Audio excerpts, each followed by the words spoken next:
Hey guys, I'm Eric. And I'm Grace. We're the Wandering Ravens. We're an American couple with the goal of marinating ourselves in British culture until one of us comes up liking Marmite. So to that end, today we are going to be talking about English murder villages. But first, if you haven't already, make sure you subscribe to this channel for weekly British culture videos. Now, time to get the hatchets out. Over the past couple of years, we have spent a lot of time in the UK, specifically in England, and even more specifically in English villages or towns, which some of them did feel an awful lot like murder villages. So today we're going to discover if we have actually been in an English murder village. Yeah, how close did we come to getting offed? To figure this out, we're going to be reading through a blog post that some of you guys have sent to us. It's on the website crimereads.com, and the title is Your Guide to Not Getting Murdered in a Quaint English Village. Oh no, they use the word quaint. We've been in a lot of quaint English villages, though we, of course, would not call them quaint because that word is offensive to the English. So let's figure out, did Eric and Grace ever visit a murder village? The introduction begins like this. Ending up in an English murder village is easy enough to do. You may not know you are in a murder village, as they look like all other villages. So when you visit Womble Hollow, or Shrimpling, or Pickles in the Woods, or Nasty Bottom, or Wombat on Sea,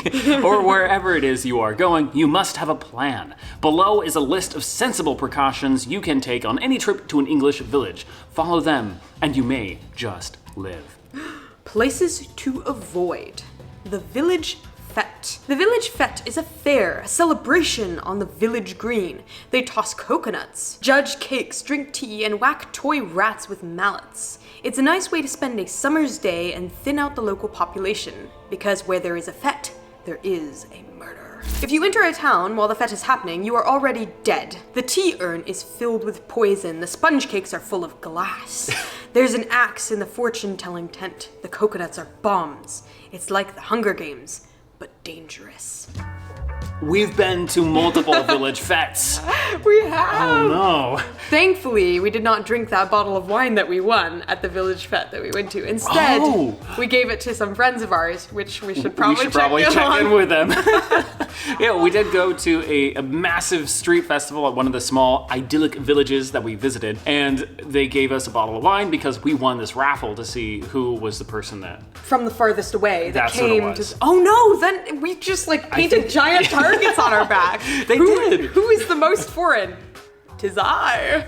Those are the ones. Give them the special bottle of wine. So we barely escaped by the skin of our teeth there. But we didn't learn our lesson because we went again. To another fete in the same village. It was a food festival.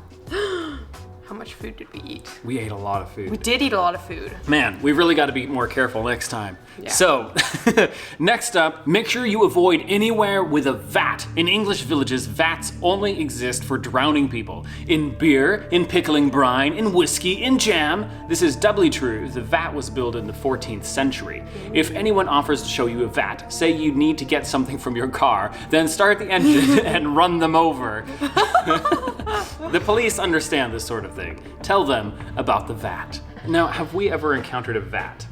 No, thank goodness. This reminds me of an idiom that I saw in our comment sections one time, and crap, I'm forgetting it, so you guys will have to remind me. But the story behind the idiom is that there was a British sea captain, I want to say, and he died, and they wanted to preserve his body to bring back to England, so they put him in a vat of whiskey or something like that to preserve his body. And on the way back, though, the sailors couldn't help themselves because there was this big vat of whiskey. Ew.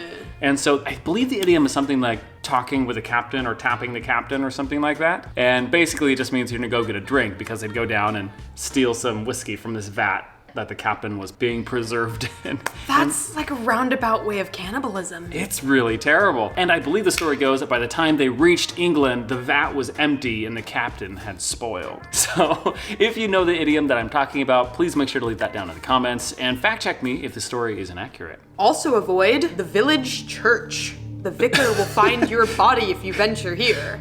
Oh no, this is one of the things we did. And if you've seen our walking tour of Ulster, which you can watch right here, it was a beautiful little English village in the Midlands, and I think the first thing we did when we went there was attend service at the village church. Yeah, we were faithful attendants of this church the whole time while we were there, and we were there for about a month, so there was ample opportunity there. Also, make sure you avoid the village shop. They sell cheese, stamps, tea, and death. We did stay in a village that only had a single shop, and that shop did give me a little bit of the creeps, I guess. Yeah, it was way back in the corner of this parking lot. And it was in a shipping container. In a shipping container, yeah. And you had to leave your dogs outside. Yeah, they didn't allow dogs inside. For some reason. What were they hiding? The stables. How do you prefer to go? Pitchforked or stomped to death by a 200-pound animal? Spoiler alert, it will be both. Fortunately, I think we've managed to avoid stables. Yeah. Yeah. We've just lucked out there. Avoid canopy beds. They have snakes in them. And kitchens. Just no. We've been in how many British kitchens? I want to say 15? 15? Maybe Something 15? like that. We want to make a video comparing British kitchens and American kitchens because we've been in so many British kitchens. Fortunately, though, we got out with our lives because we've noticed that British kitchens tend to not have knives, or enough knives, at least. Most of the kitchens we went in only had 1 or 2 knives, and they were very, very dull. I think 2. 2 was like the magic number of knives. Yeah, these kitchens need to be upgraded for murder. Also avoid higher floors. Stay low. They can't throw you off the balcony if you never go up the stairs. Also attics. Join the ghosts up there, why don't you? We lived in an attic for 3 weeks. And it was the combination. It was a house, part of it was built, I want to say, 1500s? 1600s. And then another part was built in the 1700s. So it was this ancient house. There was definitely ghosts in that house. Ghosts there. Yeah, And for sure. yeah, we should not have been sleeping in that attic. Lots of murder intentions, I think. True, because actually part of this house that we were staying in was a butcher's shop. It was, and It they had had- the wheel thing. And the meat hooks, the original meat hooks from the 1700s. That place was a serial killer's. It was probably the home of Jack the Ripper. How did we even get out of there alive? I don't know, and I left you there for 2 weeks on your own. I was alone in the meat shop. Avoid stairs. They are xylophones of death. And then speaking of the old 1700s house that we lived in for 3 weeks, to get to the attic, we had to go up, I want to say 2 or 3 flights of stairs, but they weren't normal stairs. Like they were these really going up like this, and then we had to open this closet door, and there was a ladder, but they were steps. Yeah, they were really steep steps. Yeah, going way up into the attic. But it was nice. It was very nice. It was very nice. But I don't know how we got out of that alive. If there was a murder village, it was that village. Yeah. Avoid lower floors. Marble busts fall down, not up. So we can't go up or down. Or down. Just stay outside of all of the houses. Never go in anywhere. What about the basements? Ooh, speaking of which, avoid basements. They don't even have to dig a hole to put you in. I don't think we've ever been in a basement. We have not been in an English basement. Do you have an English basement? Is it scary? Also avoid bathtubs. You're better than this. And this is true because English bathtubs are significantly deeper than American bathtubs. Also avoid wells. They are full of the skeletons of Victorian children. And if you are unwise, you. Have we seen any wells? I don't think so. Many of these we have managed to avoid, which could explain our current aliveness. Yeah. Avoid the pond. Just remove water as a category. Also avoid the village green. Also land. I think we should just never go back to England. That's kind of the message I'm getting from this is, yeah. Anywhere that has grass, that has water, that has basements. Upstairs or downstairs? Upstairs or downstairs. Anywhere that has a church. Question for you guys. How many of you have been murdered in an English village? And now we come to the next category, which is people to avoid. And number 1, of course, the vicar. See previous note about the village church. When you see the vicar, run. If you are not dead yet, the vicar is obliged to kill you. So we barely got out of there alive. We met a vicar, and then the vicar and his wife invited us over for tea and a plowman's lunch. Yeah. So we actually went to the vicar's house, and we were there alone. You know, before we left, they did invite us to go out into the garden, and they wanted to give us a tour of the wood behind their house. Is that suspicious? Also avoid the gardener. Their roses are so perfect because of all the people under them. Fertilizer. Yeah, seriously. Also, make sure you avoid anyone who looks out windows and sees things, obviously. Oh my. So does this mean they're the murderer, or they, like, have inklings of murderers being about? I don't know, I think it's saying that they're the murderer. You know, so some of those old lanes, when you're in an old English village, they got these beautiful little lanes and things like that. The snickets, I think is what they're called. Yeah, something like that. Yeah, and you look up and there's just some old face in the window. Yun! Avoid the town doctor. The doctor has been up in everyone's business and must die, along with anyone foolish enough to pay them a visit. You don't need the doctor. You have the internet. We have been to the town doctor in the UK. This is true, but he was very nice. Although that was in Northern Ireland, and I'm not sure if Northern Ireland has the same reputation for murderous town doctors as England does. And avoid birdwatchers. Birds are related to dinosaurs. Did you know that? And like the dinosaurs, the birdwatcher will soon be extinct because looking.